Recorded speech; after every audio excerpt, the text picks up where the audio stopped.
WTOV9 hosted about 20 elected officials from around the Ohio Valley on Wednesday at the Center of Music and Art to discuss water-related challenges facing our communities in a roundtable town hall.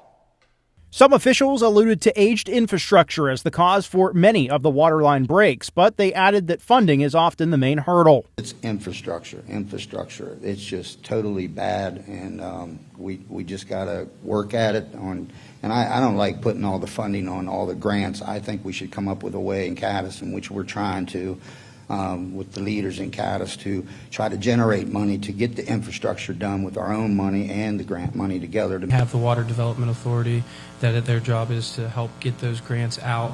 And I think sometimes it's important, being in some of the meetings I have with municipalities, to remember that a lot of these projects, we still require a municipal match of some sort. Maybe not 50-50, maybe it's 75-25. To help with that, some communities like the city of Wheeling are raising rates in order to look toward the future. It was 5 years since the last increase, and the 38%, when you go off of 4,000 gallons of water, which is pretty much what your average household, 2-3 income, households using, is raising about $12, and your sewage is going to raise about $15-16. In Jefferson County, neighboring communities of Steubenville and Wintersville are working on a revitalization project of a former pump. The Ohio EPA was very grateful in funding us on a project that involved Wintersville and Steubenville.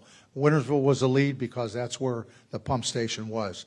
With this water tower being in place, it has now given us total connectivity around our city, also giving us the advantage if Wintersville needs water, we have the water that we can get to them.